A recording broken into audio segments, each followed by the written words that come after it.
Bismillahirrahmanirrahim. Assalamualaikum warahmatullahi wabarakatuh. Alhamdulillahi rabbil alamin. Allahumma fasalli wa sallim ala sayyidina wa nabiyyina wa maulana Muhammadin sayyidil anbiya'i wal mursalin wa ala alihi wa ashabihi wa azwajihi wa dzurriyyatihi wa man tabi'ahum bi ihsanin ila yaumiddin, amma ba'du. Bapak Ibu, para jamaah sekalian yang disayangi Allah dan dicintai Allah, kembali kita melanjutkan pelajaran kita di dalam kitab Qisasul Anbiya yang dikarang oleh Al-Imam Ibnu Katsir, yang mana pada saat ini kita masuk di dalam pembahasan kisah Nabi Musa bermunajat kepada Allah Subhanahu wa taala, yang mana beliau meminta kepada Allah untuk melihat zat Allah, tetapi Allah tidak mengizinkan. Namun Allah mengizinkan untuk berbicara langsung antara Nabi Musa dengan Allah Ta'ala, bila sautin wala hurufin, yang berbicaranya tidak berhuruf dan tidak bersuara. Bagaimana hanya Allah yang maha tahu hakikat semuanya itu. Tentang kisah Nabi Musa bermunajat kepada Allah Ta'ala, kita sudah sebutkan dan kita bacakan ayatnya di surah Al-A'raf 142 sampai 147 pada pertemuan yang lalu, yang mana awalnya Allah menjanjikan kepada Nabi Musa selama 30 hari saja, 30 malam, tapi akhirnya menjadi 40 hari. Kenapa 40 hari? Nanti kita sebutkan apa sebabnya 40 hari. Rahasia dari 40 hari ini adalah rahasia kesuksesan. Jadi kalau belum sampai 40 hari itu biasanya belum sukses. Dan 40 hari ini pun bisa menjadi lebih sukses lagi apabila mencapai 40 hari, 3 kali 40 hari maksudnya. Jadi totalnya 120 hari. Nah, biasanya di 40 hari ini adalah kesuksesan dari semua hal. Nabi Musa bermunajat selama 40 hari. Para nabi dan para rasul diangkat menjadi nabi dan rasul di umur 40 hari rata-rata, di umur 40 tahun maksudnya. Angka 40 itu luar biasa. Kita dalam perut kandungan ibu kita 40 hari pertama dari setetes mani berubah menjadi segumpal darah.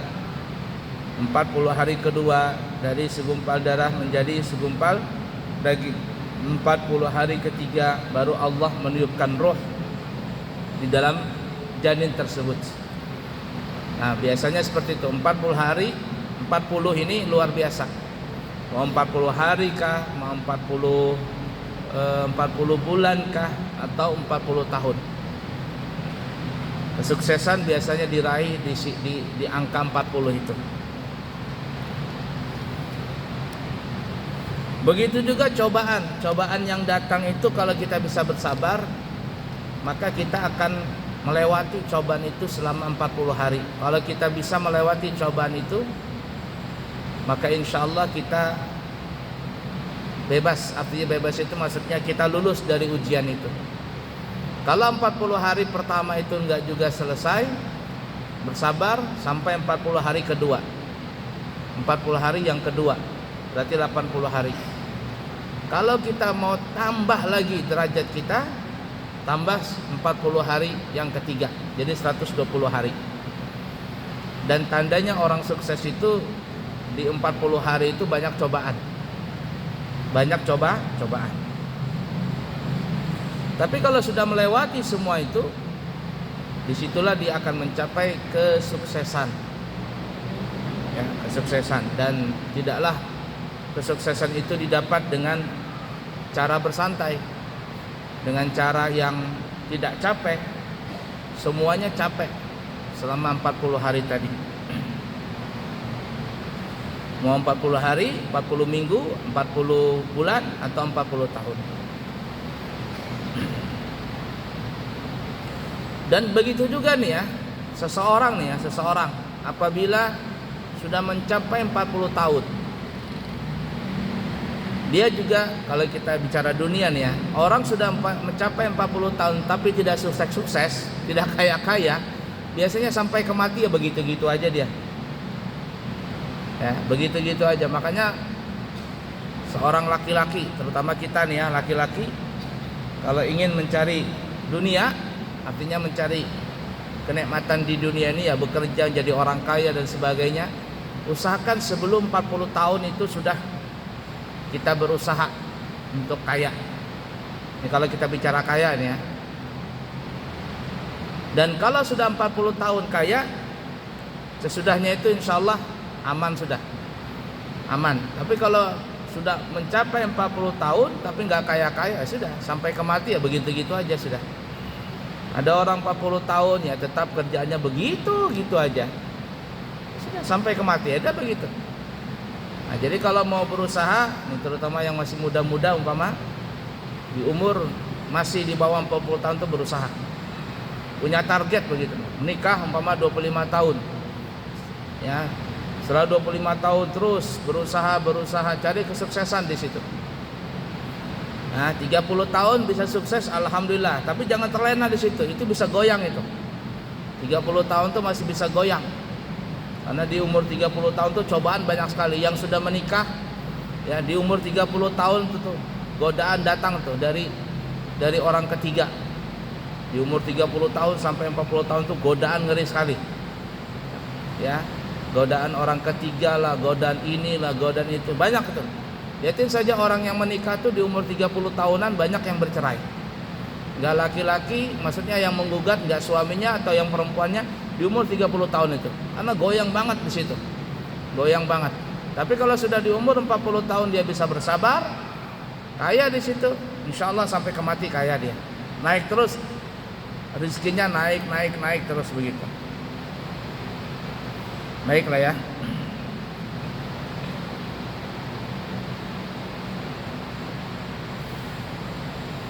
Nah, jadi awalnya Allah menjanjikan kepada Nabi Musa bermunajat selama 30 hari. Tapi akhirnya menjadi 40 tahun. Nah, segolongan ulama ahlus salaf, di antaranya Al-Imam Ibnu Abbas, Abdullah bin Abbas. Abdullah bin Abbas ini makamnya ada di kota Taif. Kota Taif, Abdullah bin Abbas. Kalau biasanya kami membawa jamaah umrah pergi ke Taif, salah satu destinasi wisata religi yang kami datangi adalah ziarah ke makam Abdullah bin Abbas. Begitu juga Imam Masyruk, Imam Mujahid mengatakan bahwa 30 malam tersebut adalah sebulan penuh dalam Dzulqa'dah. Jadi mereka ini mengatakan 30 hari Nabi Musa bermunajat kepada Allah Ta'ala itu adalah di bulan Dzulqa'dah, dari tanggal 1 sampai tanggal 30 Dzulqa'dah.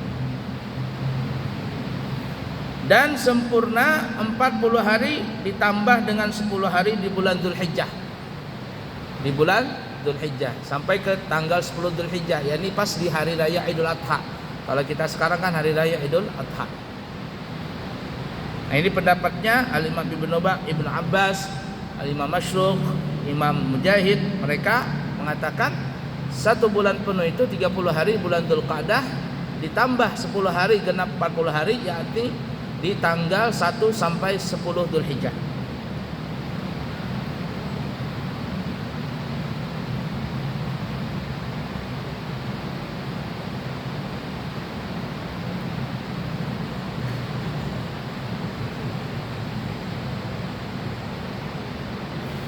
Nah, jadi sama juga ya, kata ulama, sama juga di Haji Wada. Itu Allah Subhanahu wa taala mengumumkan bahwa kesempurnaan agama Islam yang dibawa oleh Nabi kita Muhammad SAW itu adalah di 10 Dzulhijjah tahun ke-10 Hijriah. Ya.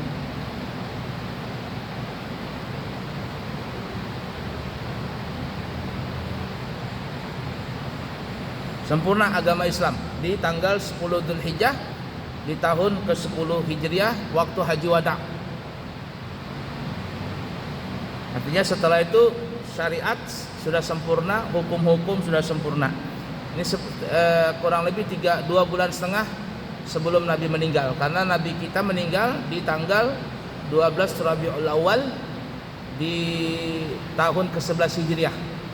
Jadi bukan 10 Hijriah Nabi meninggal, tanggal 12 Rabiul Awal di tahun ke-11 Hijriah.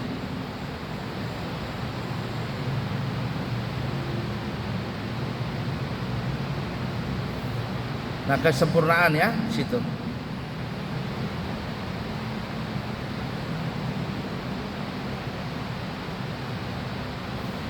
Disebutkan Nabi Allah Musa alaihissalatu wassalam bermunajat yang 30 hari pertama itu adalah beliau dalam keadaan puasa. Ini setiap hari puasa. Bermunajat kepada Allah selalu berpuasa. Nah, selama 30 hari tadi puasa beliau tidak mengkonsumsi makanan sama sekali. Ya, tidak mengkonsumsi makanan. Entah apakah minum saja atau apa, di sini tidak diterangkan. Yang jelas adalah Nabi Musa kuat tidak makan selama beliau bermunajat 30 hari tadi. Nah, karena 30 hari berpuasa, asik bermunajat, beliau ini ibarat kata punya mulut itu agak berubah karena dia sikat gigi. Kita jangankan 30 hari, 1 hari aja nggak sikat gigi, gimana rasanya? Ya, kecuali orang yang jorok. Kalau orang yang jorok yang merasa enak aja. Dan kehebatan puasa nih ya, orang yang puasa itu walaupun dia tidak makan, memang mulutnya itu agak berubah baunya. Tapi di sisi Allah, bau mulut bagi orang yang puasa itu di sisi Allah nih ya, pandangan Allah itu seperti bau misik. Disebutkan dalam riwayat hadis, lukhufu famis saim, lukhumu famis saim atyabu min rihil misik, atyabu indallahi min rihil misik, atau kama qala Rasul sallallahu alaihi wasallam. Bau jigong mulutnya orang yang puasa di sisi Allah Subhanahu wa taala itu lebih harum daripada harum misik. Misik yang asli ya, bukan misik yang dijual di toko-toko parfum, itu enggak asli. Misik asli itu yang kami tahu dari guru kami cerita, dia tidak berbentuk cair. Misik asli itu berbentuk serbuk. Dia bukan berbentuk cair seperti yang minyak parfum yang cairan itu, enggak. Saya punya guru cerita misik yang asli itu bentuknya serbuk. Zaman dulu beliau cerita tahun 80-an, mungkin tahun 70-an ya. Itu minyak misik botolnya segini, bukan minyak ya. Segini botolnya, agaklah sejempol ini. Itu harganya tahun dulu tuh harganya 1 juta. Dulu tahun 70-an mungkin. Tahun 70-an. Sebotol gini. Dan itu bukan dari, bendanya bukan cair, tapi bendanya serbuk. Dari mana serbuk itu? Serbuk itu dari pusatnya kijang. Jadi kijang ini entah ada semua kijang ya, ada kijang khusus ya, binatang kijang atau kancil atau semacamnya itu ya. Dia ini punya bahasa kitanya di perutnya ini atau di pusatnya ini atau di mana gitu ya, di salah satu badannya ini ada mengeluarkan darah. Darah ini yang membuat si kijang tadi atau semacam rusa itu bikin dia punya darah keluar dari pusatnya atau dari salah satu tubuhnya itu menjadi gatal itu. Lalu dia menggosokkan ya, kalau dia sudah keluar darah, jar orang Banjar mengeriping. Tahu mengeriping? Kayak luka tuh nah ya, luka keluar darah, lambat laun kan dia kering. Kemudian ada kayak kulit kering, jangan orang Banjar menguriping. Tahu menguriping? Kulitnya tuh bekulit. Kulitnya yang luka tadi itu ada kuripingnya. Apa bahasa Indonesia apa kuriping itu ya? Pokoknya kuriping lah. Kulit matinya itu itu gatal. Lalu si rusa ini atau kijang ini nggak bisa dia menggosok. Dia nggak punya tangan, punya kaki, tapi nggak bisa bergaruk-garuk, nggak bisa. Lalu dia garukan, ya, menggosokkan darah tadi yang sudah menguriping jangan orang Banjar di batang pohon itu. Nah, kemudian terkelupaslah kuripingnya tadi, kulit mati yang dari darah tadi terkelupas di batang pohon itu. Itu harum sekali. Ya, itu berasal dari darah yang keluar dari pusatnya rusa atau kijang itu atau dari salah satu tubuhnya dia. Itu harum sekali. Dan itulah yang asli. Para orang-orang yang mencari itu mereka dapat, kemudian mungkin dibikin serbuk atau dibikin tumbuk, dihaluskan, dimasukkan di dalam botol. Guru saya cerita begitu kurang lebihnya. Itu tidak bisa dipakai, maksudnya tidak seperti minyak harum digosokkan ke badan, enggak. Cukup ditaruh di dalam lemari atau dalam ruangan, itu satu ruangan harum semua.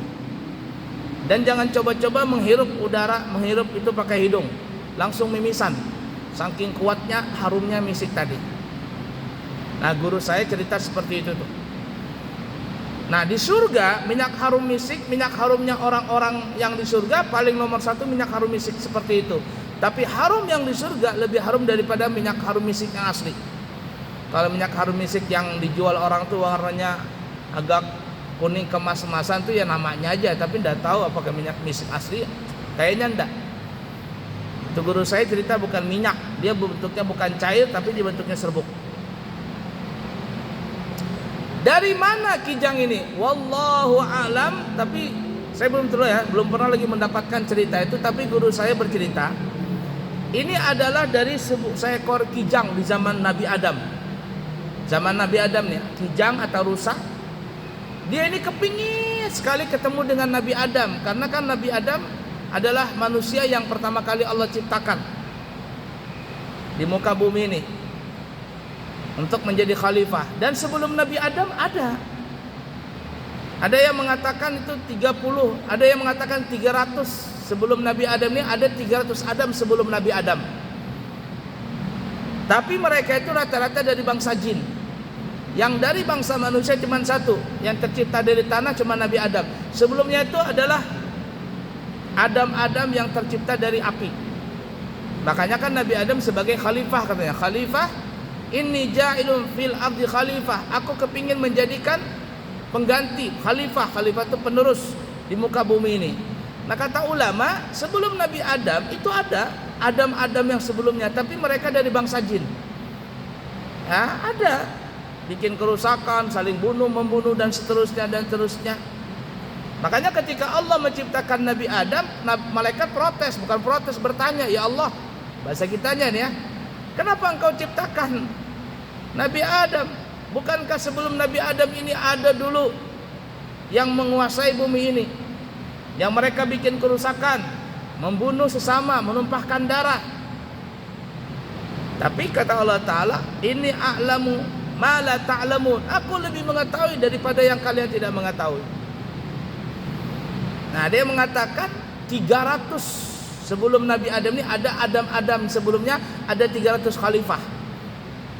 Makanya tidak heran ada yang mengatakan dunia ini sudah sampai jutaan tahun, bahkan sudah miliaran tahun sebelumnya kita ini hidup bumi ini nih, umurnya. Ya mungkin saja sebelumnya Nabi Adam itu ya sudah, bumi sudah ada. Dinosaurus apa yang gede-gede itu bisa saja di zaman-zaman purba. Nah, siapa itu? Itu dari bangsa jin tadi. Tapi ketika Allah menciptakan Nabi Adam diciptakan oleh Allah bukan dari api, tapi dari tanah. Disitulah jin iblis merasa tersaingin. Wah, biasanya tercipta dari api, kenapa dari tanah? Lalu dia mengatakan, ana khairum minhu, aku lebih baik daripada Nabi Adam ya Allah. Khalaqtani min nar wa khalaqtahu min tin, engkau ciptakan aku dari api, Nabi Adam dari tanah. Kenapa? Karena sebelumnya ada juga, tapi yang tercipta dari api. Allah ingin mengganti semuanya itu, lalu diciptakanlah tanah. Nah, dengan cerita yang panjang sampai akhirnya Nabi Adam turun ke muka bumi. Dipisahkan, Allah memisahkan antara Nabi Adam dengan Siti Hawa. Siti Hawa diturun di Jeddah, makanya disebut Jeddah. Jeddah artinya nenek. Nabi Adam diturunkan di India. Tapi waktu saya di Hadramaut, saya punya teman orang Pakistan. Saya tanya, betulkah Nabi Adam itu diturunkan di India? Karena kan India dengan Pakistan dekatan aja. Betulkah itu Nabi Adam diturunkan di India? Dalam cerita kitab-kitab begitu tuh. Katanya benar, daerah situ. Tapi sekarang itu bukan masuk daerah India, masuk daerah Pakistan. Karena India kan zaman dulu besar. Masuk Pakistan, masuk mungkin Afghanistan dan sebagainya. Dan India pun terbagi dua ya. Ada India Selatan, ada India Utara. India Tamil, ada India yang ganteng-ganteng. Kalau India Tamil yang hitam-hitam itu. Nah itu, saya tanya betul nggak? Ada katanya. Tapi sekarang itu bukan masuk daerah India, tapi masuk daerah Pakistan. Nah, ketika Nabi Adam sudah sampai di muka bumi, 300 tahun perpisahan antara Siti Hawa dengan Nabi Adam. Lalu bertemulah mereka di Jabal Rahmah. Di Jabal Rahmah, di mana itu? Padang Arafah. Biasa kalau orang berangkat umrah, berangkat haji, salah satu destinasi yang didatangi adalah melihat Padang Arafah, tempat orang wukuf di sana, dan di atas itu ada Jabal Rahmah. Ya, Tugu. Disitulah kisahnya wallahu alam, pertemuan antara Nabi Adam dengan Siti Hawa. Ada kisah di situ, ini guru saya cerita ya. Kisah di situ dikatakan ada seekor kijang atau seekor rusa, dia ini sangat kepingin sekali bertemu dengan Nabi Adam. Siapa sih Nabi Adam itu? Karena manusia pertama kali, sebelumnya kan bangsa jin. Kepingin ketemu. Cari, akhirnya ketemu. Si rusa tadi dengan Nabi Adam. Ketemu, lalu bermanja-manjalah si rusa ini atau si kijang tadi. Dekat Nabi Adam. Badannya ini pun dielus-elus, dipegang-pegang sama Nabi Adam. Pegang, dielus begitu. Setelah itu puas bermanja-manja dengan Nabi Adam, si kijang ini pun pulang ke teman-temannya. Ketika pulang, Masya Allah, tiba-tiba badannya si kijang ini berubah menjadi harum. Harum sekali. Teman-temannya tanya, kenapa badanmu jadi harum? Apa sebabnya? Kok bisa jadi harum? Gimana ini? Oh, katanya mungkin ini sebabnya karena aku tadi bertemu dengan Nabi Adam. Aku diulus-ulus oleh Nabi Adam. Bisa jadi gara-gara itu aku jadi harum. Nah, dikatakan dalam cerita itu ya, guru saya cerita, entah di mana ambilannya, cuman ada guru saya menceritakan seperti itu. Lalu sisanya ini, kijang-kijang yang lainnya ini kepingin ketemu dengan Nabi Adam dengan niat ingin dielus, ingin diusap-usap. Mereka pun datang bergerombol kepada Nabi Adam. Kata Nabi Adam, kenapa ini semuanya ke sini? Katanya kami juga kepingin dielus. Lah, kenapa ingin dielus? Supaya badan kami harum. Kata Nabi Adam, oh tidak, kata Nabi Adam. Temanmu yang pertama datang, niatnya adalah karena cinta kepadaku. Dia rindu kepadaku. Kalian datang ke sini bukan karena cinta kepadaku, tapi karena ingin badan kalian dielus supaya badan kalian jadi harum. Oh, enggak mau katanya. Akhirnya sudah, selesailah kijang-kijangnya itu balik. Nah, Al-Kisah, guru saya cerita, keturunan kijang yang harum itu adalah keturunan daripada nenek moyang yang dielus Nabi Adam. Tapi wallahu a'lam bishawab. Apakah kijang atau rusa itu hanya ada di tanah Arab ataukah sampai ke Indonesia? Wallahu a'lam. Cuman guru saya cerita, minyak misik yang asli itu bukan bentuknya cair, tapi bentuknya serbuk, dan itu adalah berasal dari darah kijang yang keluar dari pusatnya, atau ada yang mengatakan dari salah satu badannya. Dan kata ulama, darah itu, darah ini dalam ilmu fikih ya, darah yang berasal dari minyak misik yang berasal dari darah kijang itu hukumnya suci. Padahal kan darah itu najisnya, tapi khusus masalah ini hukumnya suci. Artinya kalau ada orang membawa benda tadi, minyak misik yang berasal dari darah kijang dibawa ke dalam salat, maka salatnya tetap sah. Jadi paham kira-kira ya? Nah itu asal muasalnya. Nah, itu guru kami juga cerita ketika Nabi Adam nih ya, Nabi Adam turun dari surga. Nabi Adam itu kan menangis. Sampai tanah yang ada di sekitar tempat beliau menangis itu basah dengan air mata Nabi Adam. Karena minta ampun, ya Allah ampuni aku. Allah belum mengampuni. Basahlah tanah tadi dengan air mata Nabi Adam, dan tanah di situ yang bekas air mata Nabi Adam itu menjadi subur tanahnya. Jadi subur, dan kesuburan tanah itu dimanfaatkan menjadi ditanam orang tanah tersebut dengan tanaman bunga-bunga. Nah, ya. Dan disitulah penghasil minyak harum yang paling harum. Jadi ada yang mengatakan minyak harum yang mahal-mahal yang di Mekah sana dijual itu bibitnya bunga-bunganya berasal dari daerah yang air matanya Nabi Adam pernah menetes di situ. Tanahnya jadi subur, makmur, dan tanaman bunga-bunga yang tumbuh di situ menjadi harum. Lebih harum bunga tumbuh di situ daripada di tanah lain. Itu salah satu berkat daripada Nabi Adam. Nah, Nabi Adam selalu berdoa minta ampun, tapi Allah Subhanahu wa taala belum mengampuni, sampai Nabi Allah Adam alaihissalatu wassalam mengingat ketika Nabi Adam diciptakan oleh Allah Subhanahu wa taala dari tanah, dibentuklah bentuk Nabi Adam yang katanya 30 meter panjangnya, 30 meter tingginya Nabi Adam. Lalu Allah meletakkan roh Nabi Adam ke dalam jasad tadi. Lalu Nabi Adam pun berbuka mata, bersin, mengucapkan alhamdulillah. Lalu berbincalak, jar orang Banjar, berbincalak matanya, berbincalak terbuka matanya. Nabi Adam melihat di tiang-tiang arsy ada tulisan Allah dan Muhammad. Ingat Nabi Adam seperti itu, lalu Nabi Adam berdoa, ya Allah bibarakati Muhammad ighfir dunubi. Ya Allah, dengan berkat Nabi Muhammad ampunilah dosaku. Lalu Allah berkata, min aina arafta isma Muhammad, dari mana kau tahu nama Muhammad itu dari mana? Lalu Nabi Adam mengatakan, ya Allah, ketika aku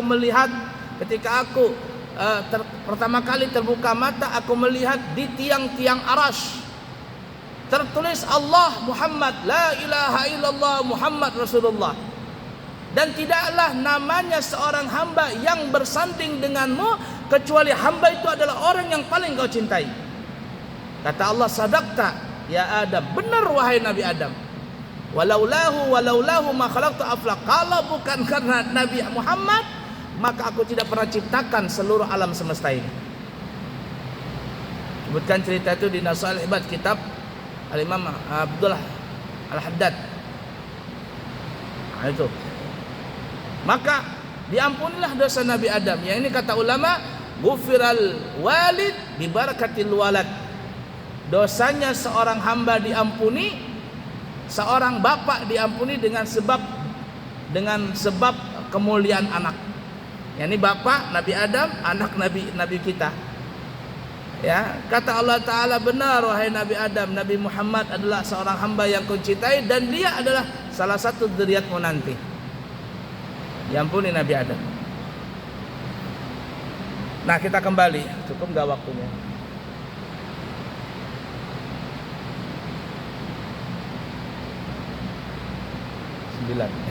Udah lama lagi ya. Baik, kita kembali. Jadi selama 40 hari itu Nabi Musa ini mulutnya berubah karena puasa.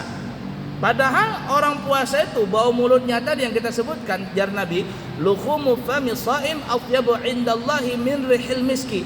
Bau jigongnya mulutnya orang yang puasa itu lebih harum di sisi Allah daripada minyak harum misik yang kita baru sebutkan ceritanya, minyak misik tadi. Di sisi Allah. Kalau di sisi Allah berarti di pandangan malaikat sama harumnya. Tapi kalau di hadapan manusia ya sama aja bau jigong. Jangan mentang-mentang mendengar hadis ini kita bilang sama teman, kamu mau tahu nggak bau surga? Emang ada bau surga? Ada, mana? Hah, begitu. Ya tetap aja bau jigong. Itu nanti di surga Allah gantikan bau yang dari orang yang puasa tadi, bau mulutnya orang puasa, di surga itu jadi harum. Di dunia yang merasa bau harum itu cuman malaikat. Dan Allah mengetahui itu. Nah, kita sebutkan sambung cerita yang tadi ya. Walaupun nanti kita sambung lagi di minggu depan. Nah, kemudian Nabi Allah Musa alaihissalatu wassalam karena sebulan penuh puasa nih ya, puasa. Akhirnya di tanggal 30 Dzulqa'dah ya sudah tuntung nih 30 hari Nabi Musa alaihissalatu wassalam mengambil kulit kayu dan mengunyahnya. Bahasa kitanya ya besiwak, tahu besiwak?